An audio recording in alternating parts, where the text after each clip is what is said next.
and welcome to Study English IELTS Preparation. I'm Margot Politis. Today we're going to talk about how to describe the appearance or character of animals and people. Here's the clip. Listen to some descriptions of a very strange octopus. You couldn't get an animal that is sort of more different or more alien to us. They've got such a weird shape. They've got 8 arms coming off their mouth. When they walk around, it's like they're running round on super lips. They've got a head in the middle of their body. They've got a donut-shaped brain. They've got 3 hearts, blue blood and jet propulsion.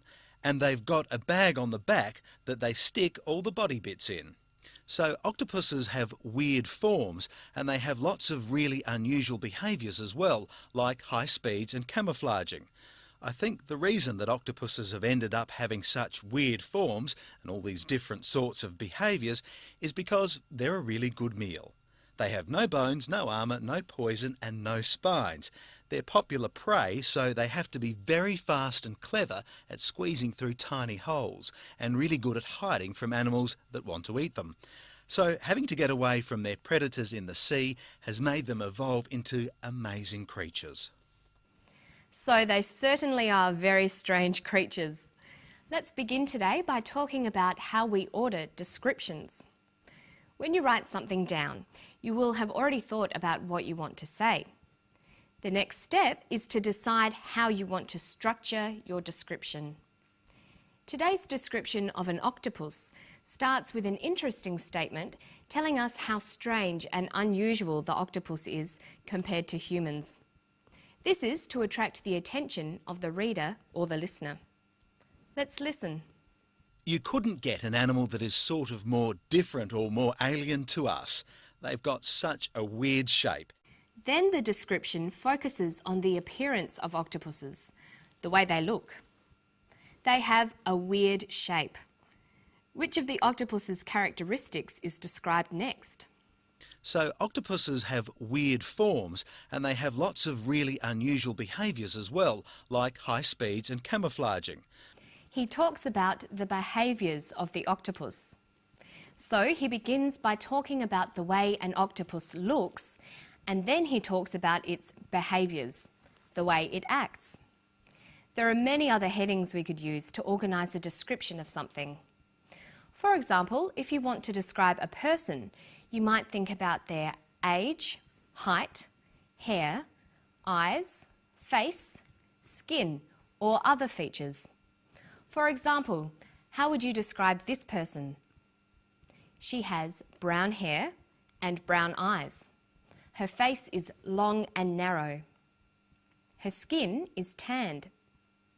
We could also say that she is of average height and has a slim build. You might even want to guess how tall she is. In Australia, we use centimetres to measure height, but many people still use feet and inches to describe height. So we might say she is 5 feet 6 inches or 167 centimetres tall. Have a look at these pictures. Which person has brown hair, blue eyes, a round face and freckles? Well, they both do. Which person is a teenager with long, straight hair and big eyes? Which person is middle-aged with frizzy hair and glasses? You can see that the same person can be described in different ways, depending on what you want to focus on.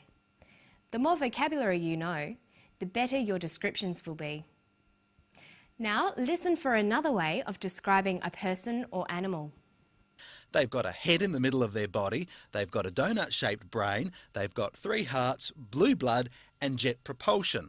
The octopus has a donut-shaped brain. There's not many people you could say that about. But when describing things, it can be useful to compare something with a common shape. So a person might have an oval-shaped face, almond-shaped eyes and a pear-shaped body, like this. But what if you don't want to describe the way a person looks? You might want to describe someone's personality or character. Let's hear more about the octopus. They're popular prey, so they have to be very fast and clever at squeezing through tiny holes and really good at hiding from animals that want to eat them. So having to get away from their predators in the sea has made them evolve into amazing creatures. He describes the octopus as fast, clever, good at hiding, and amazing. When we are describing someone or something, it's a good idea to make a list of headings to help organise the description. We can talk about intellect.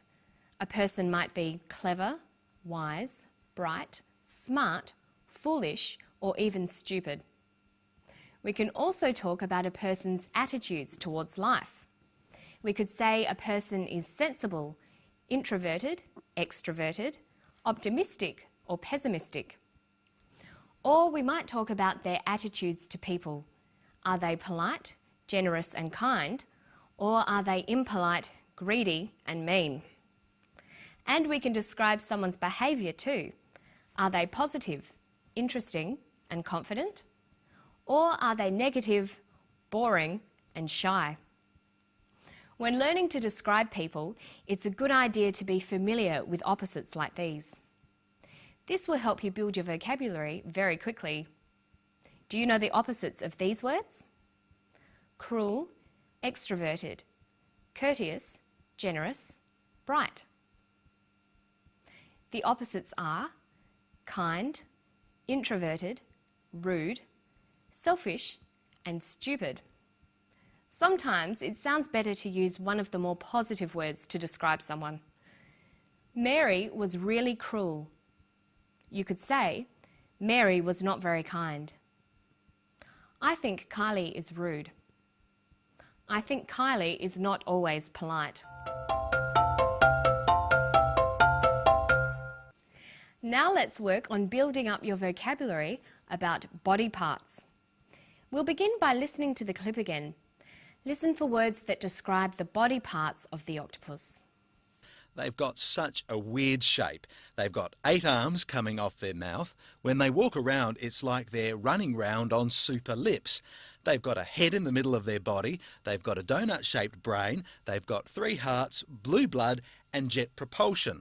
And they've got a bag on the back that they stick all the body bits in. He uses the words mouth, arms, lips, head, body, brain, heart, blood, and back. These all refer to parts of the body that you might want to describe, so it's important to know them. The easiest way to remember large families of words like these is to have a system. You should organise the words by association. For example, you could begin with the face and remember all the words that relate to the face: eyes, mouth, nose. Then you could work on the body and all the words that go with it: spine, blood, bones. And then you can do this for the head, the legs, the arms. Rhymes can also be helpful when you're trying to remember new words. A rhyme that Australian children learn in school is head and shoulders, knees and toes, eyes, ears, mouth and nose. Or maybe you could try to find words with similar sounds and group them together. Practicing them can also help with pronunciation. Some good examples are ch words, chest, chin and cheek, or K sounds, ankle, skull, back and knuckle. Or words that start with H, head, hip, heel, hand, heart. In this way, you'll be able to practice body parts and pronunciation at the same time. And make sure you learn the more unusual body parts as well. And that's all for today. Don't forget to practice all the things we've learned today, and I'll see you next time. Bye-bye.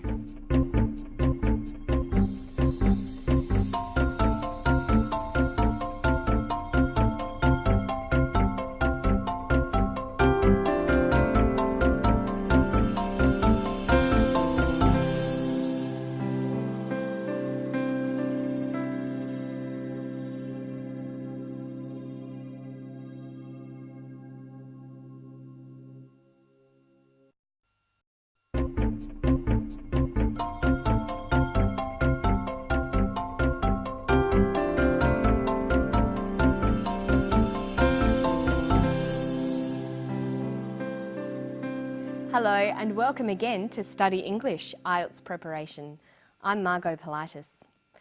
Today we're going to look at intonation, how we use a rising or falling tone of voice to convey meaning. And we'll also have a quick look at how to use commas. But first, let's watch a clip about sleep. We'll see a researcher doing some tests on a subject to see just what the benefits are of an afternoon nap. Researchers at Flinders University say a short sleep in the mid-afternoon could actually increase a worker's productivity. Each subject performed a series of tests before and after their mid-afternoon sleep.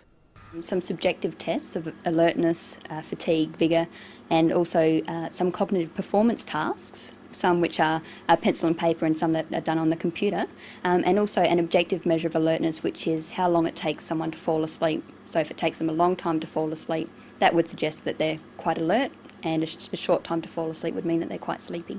Do you think you were asleep? Yes, hard to tell, but I think so. Okay. I think I did for a bit. For how long? Felt like probably a couple of minutes, I reckon. Yeah. I want you to do exactly the same thing now. So I want you to start here. I want you to go as quickly and accurately as you can until I tell you to stop. All right. So, in that clip, we heard a researcher talking to the subject of her tests. You'll notice her intonation changed a lot. Intonation refers to the changes in pitch in our voice as we speak, whether our voices go up or down. Intonation is very important to learn. It has many functions in a language. It conveys emotion. We can tell immediately listening to someone how they feel. Someone can sound happy or sound sad. Hello, how are you? Hello, how are you? Intonation also conveys meaning. It lets the listener know whether something is a question or a statement, or it can indicate different levels of certainty or uncertainty. Hello, are you well? Hello, are you well? Learning intonation is especially helpful for learning to ask questions and indicating what sort of answer we expect. Watch part of the clip again and listen closely to the intonation as the doctor talks to her subject. Do you think you were asleep? Yes, hard to tell, but I think so. Okay. I think I did for a bit. For how long? Felt like probably a couple of minutes, I reckon. The doctor says to the subject, "Do you think you were asleep?" Does this have a rising or falling tone? Listen again. Do you think you were asleep? Do you think you were asleep? Her voice goes up at the end of the sentence. We call this a rising tone. The rising tone is used for yes-no questions, questions that need a yes or a no answer. Listen now to the second question. Does it have a rising or falling tone? For how long? Felt like probably a couple of minutes, I reckon. The doctor says, "For how long?" This is a question too, but it has a falling tone. A falling tone is used with information questions. They're questions that need information as an answer, not just a yes or no answer. The man answers with a statement. "A couple of minutes, I reckon." This takes a falling tone. In English, statements usually end in a falling tone. The falling tone at the end tells the listener that the statement is finished. Listen to the intonation used to give instructions. So I want you to start here. I want you to go as quickly and accurately as you can until I tell you to stop. Did you hear the falling tone at the end? She said, "Until I tell you to stop." This tells the listener that this is the end of the instruction. So let's look at when to use rising and falling tones again. A rising tone is used at the end of yes-no questions and a falling tone at the end of information questions. Falling intonation is also used with statements. These are very general rules, but they can help you to work out what you as a listener are expected to say and can help you as a speaker to convey your meaning. Now let's look at one last example of intonation. Listen to what happens when we have a list in a sentence. Here's a very complicated list.